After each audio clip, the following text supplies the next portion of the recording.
안녕하십니까. 책 읽어주는 시인 봉화청입니다. 오래 숙성한 와인처럼 헌 책, 오래된 친구는 세월이 쌓여있는 보물과도 같습니다. 곁에 두고 보는 책 한 권, 내가 어떤 일을 해도 나를 믿어주는 좋은 친구 한 명쯤 있으신가요?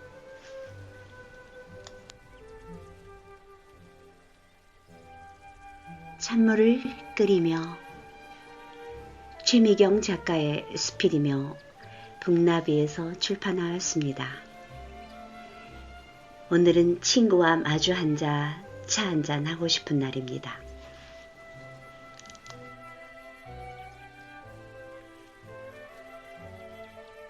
첫 번째 이야기, 헌 책을 샀다. 사랑이여, 조그만 사랑이여. 세상 어디엔가 우리가 아직 가보지 못한 골목길과 우리가 아직 알지 못하던 꽃밭이 숨어 있다는 것은 그것만으로도 얼마나 희망적인 일이겠니. 세상 어디엔가 우리가 아직 만나지 못한 사람들이 살고 있다는 것은 그것만으로도 얼마나 가슴 두근거려지는 일이겠니. 나태주님의 이 시를 읽으면 가슴이 설렌다. 잘 돌아다니지 않고 아는 사람도 많지 않기에 이 시를 통해 아직 가지 못한 낯선 골목을 기웃거리고 예쁜 꽃밭을 상상하고 아직 만나지 못한 사람들을 만나며 대리만족을 얻고 있다. 나는 책 읽기는 즐기나 책을 많이 사지는 않고 두고 여러 번 읽을 것만 산다. 나태주님의 시집 사랑이여, 조그만 사랑이여는 그런 책이었다. 여기저기 찾아보아도 책을 구하지 못하다가 혹시나 싶어 인터넷 헌책방을 뒤져보았다. 다행히 딱 한 군데에 그 시집이 있었다. 주문해 놓고 기다리는데 구름이여, 꿈꾸는 구름이여라는 시집이 왔다. 책방에 전화하니 제목이 비슷해서 착각했다며 다시 보내주겠단다. 잘못 보낸 책은 선물로 주겠다는 고마운 말과 함께 얼마 만에 맡아보는 헌책 냄새인지 낯선 이의 손때가 묻은 책을 이리저리 쓰다듬고 코를 대고 냄새를 맡았다. 마치 어린 시절 다락방에서 읽었던 책을 다시 찾은 것처럼 반가웠다. 설레는 마음으로 책을 펼치다 깜짝 놀랐다. 노랗게 바란 책의 첫 장에 명희에게 우습지 행복하기를, 그리고 명희 내부의 자유를, 솟아오르는 그 외침을 곱게 간직하기를 하고 쓴 짧은 글이 있다. 1987년 회장이 친구 명희에게 선물한 책이다. 설마 하는 마음과 혹시나 하는 마음으로 다른 한 권의 시집을 열었다. 이 책의 앞장에도 역시 짧은 글이 적혀 있다. 명희에게, 어려울 때 도움을 준 명희에게 감사. 우리 여기 이 시들처럼 작지만 아름답고 순수하고 진한 마음으로 세상을 메꾸어 가자. 명희에게 사랑을 한아름. 1986년 벗수연이 보낸 책이다. 이 책을 받은 명희라는 사람도 나처럼 나태주님의 시를 무척 좋아했나 보다. 내가 마치 명희가 된 것 같은 느낌, 그 두 친구가 내 친구 같은 느낌이 들었다. 연도를 따져보니 나이도 나와 비슷할 것 같다. 그들도 나처럼 이 세상 어디에선가 나이 들어가고 있겠구나. 지금도 여전히 따스한 우정을 이어가고 있겠지 생각하며 흐뭇한 마음에 미소를 지었다. 가보지 못한 골목과 알지 못한 꽃밭, 아직 만나지 못한 사람들을 그리워하는 나에게 나태주님의 시집은 낯선 골목 어딘가에 아름다운 사연을 품은 사람들이 살아가고 있다는 것을 증명이라도 해주듯 아름다운 헌책이 나에게 왔다.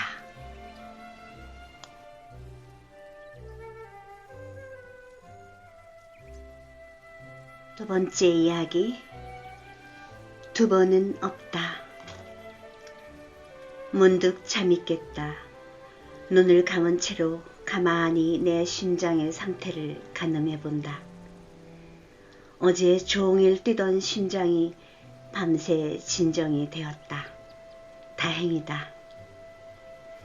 초등학교 들어가기 전 늦가을쯤으로 기억한다. 그날도 동생들, 골목 친구들과 우리 집 마당에서 신나게 뛰며 놀았다. 어둑어둑 할 무렵 장독대에 올라가 뛰어내리기 놀이를 하던 중 심장이 뛰었다. 심장이 뛰면 식은땀이 나고 맥이 빠져 잠을 잤다. 자고 일어나면 멀쩡했다.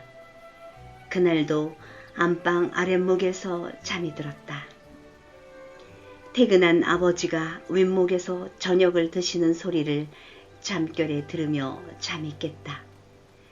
자고 나면 괜찮았던 심장이 여전히 두방망해질을 치고 있었다. 겁이 나서 울면서 일어났다. 저녁을 드시던 아버지는 놀라 나를 들러업고 동네 병원으로 뛰셨고 의사 선생님은 식사하러 집에 갔다고 기다리라고 했다.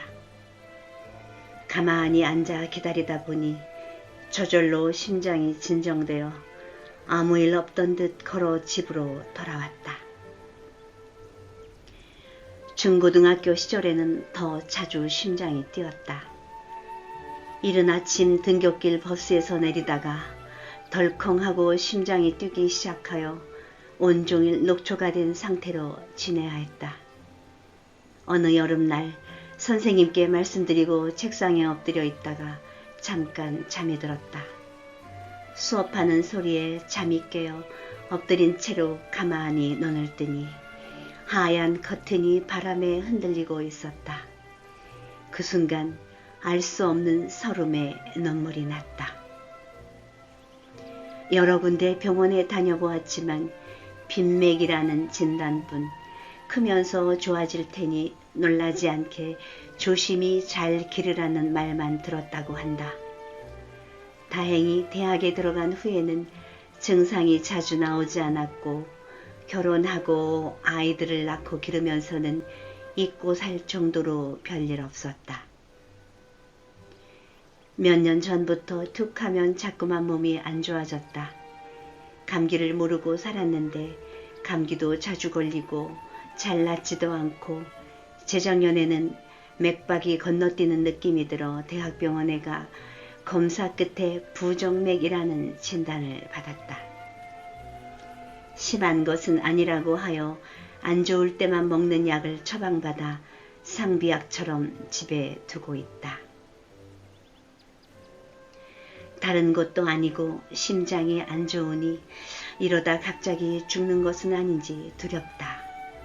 내가 죽으면 아이들이 얼마나 슬퍼할지, 남편은 어찌 살아갈지 오만 가지 걱정이 들다가도 생각이 깊어지다 보면 죽은 사람만 불쌍하다는 결론에 닿게 된다.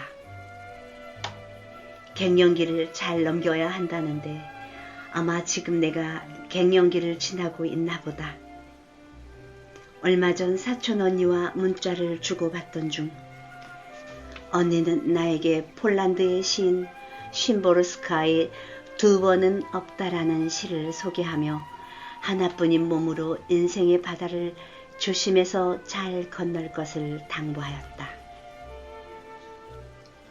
두 번은 없다. 지금도 그렇고 앞으로도 그럴 것이다. 그러므로 우리는 아무런 연습 없이 태어나서 아무런 훈련 없이 죽는다. 우리가 세상이라는 이름의 학교에서 가장 바보 같은 학생이라 할지라도 여름에도 겨울에도 낙제란 없는 법, 반복되는 하루는 단 한 번도 없다. 힘겨운 나날들, 무엇 때문에 너는 쓸데없는 불안으로 두려워하는가? 너는 존재한다. 그러므로 사라질 것이다. 너는 사라진다. 그러므로 아름답다. 이 시를 찾아 읽고 한참 동안 눈을 뗄 수 없었다. 이미 알고 있었지만 마치 새로운 사실을 발견한 듯 환한 세상이 열리는 듯했다. 읽고 또 읽다 보니 마음의 평안함이 찾아왔다. 태어나는 순간부터 우리는 불공평한 세상에서 살아간다. 그래도 공평한 것 한 가지는 그 누구도 오늘을 두 번 살 수는 없다는 것. 그리고 언젠가는 죽음을 맞이한다는 것이리라. 그 순간이 언제 올지 알 수 없지만 단 한 번뿐인 오늘을 열심히 살아야겠다는 다짐이 새롭게 든다. 잠시 약해지고 흐트러졌던 마음을 바로잡고 인간으로 태어난 이상 치러내야 하는 생로병사의 과정을 담담하게 다시 생각해 본다. 지레 걱정하고 불안해할 것이 아니라 지금 이 순간에 충실하면서 네가 할 수 있는 것을 기꺼이 해내는 삶. 후회하지 않을 삶을 위해 다시 앞치마 끈을 조여먹는다. 아침 저녁으로 날이 제법 쌀쌀해졌다. 하루 일을 마치고 집으로 오는 식구들에게 뜨끈하게 내놓을 묵국을 끓여야겠다.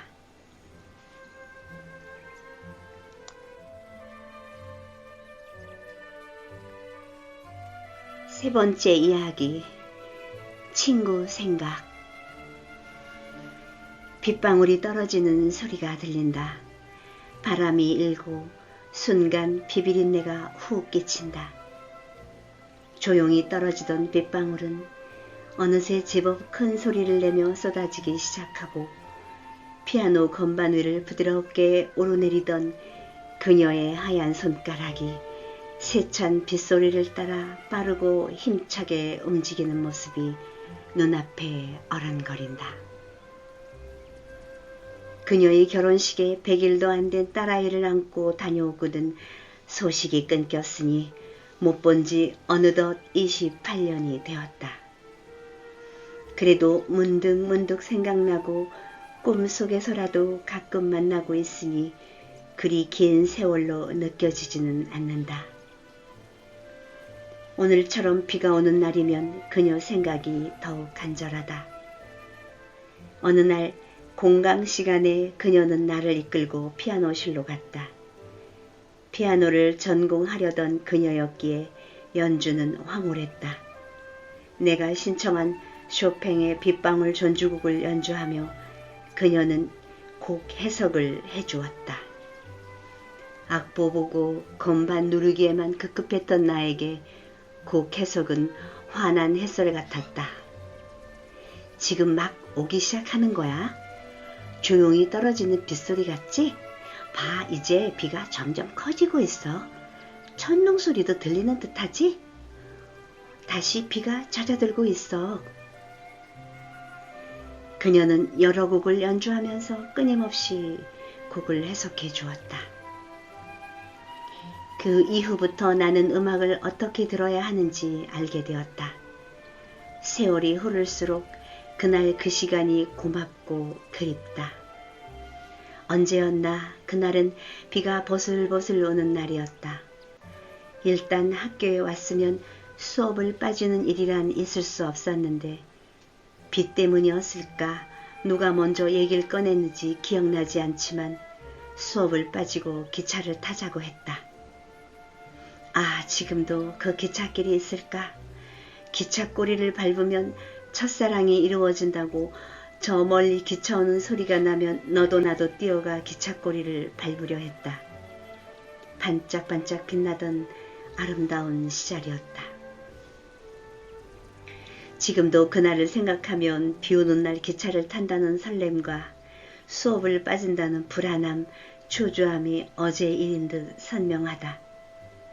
기차를 타고 백마까지 가는 동안은 참 행복했다. 그녀의 워크맨 이어폰을 한 짝씩 나누어 귀에 꽂고 고운 비가 내리는 창밖을 바라보았다. 많은 얘기를 한 것 같지는 않다. 아마 음악을 듣느라 그랬을 거다. 백마에 내리는 비가 그치고 해가 나 있었다. 기찻길의 지열과 습한 공기가 만나 후큰한 바람이 불었다.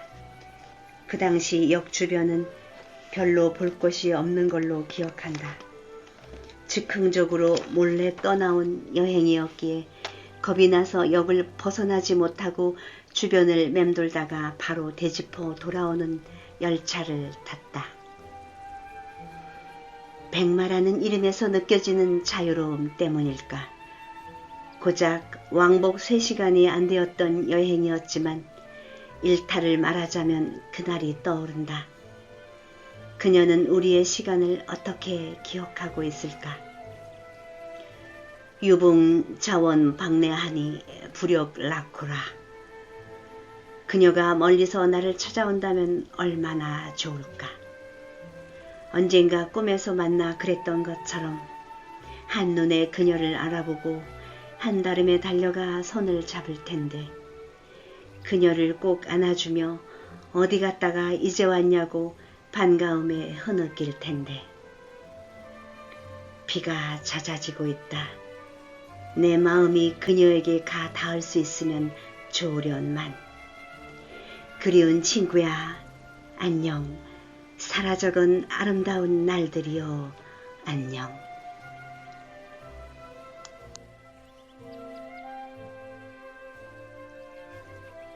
책 읽기를 마치며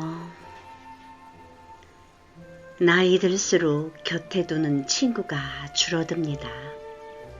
이런저런 이유로 떠나갑니다. 너무 많아도 독이 될 수 있다고 합니다만 사람도 좋지만 책 친구 어떻습니까?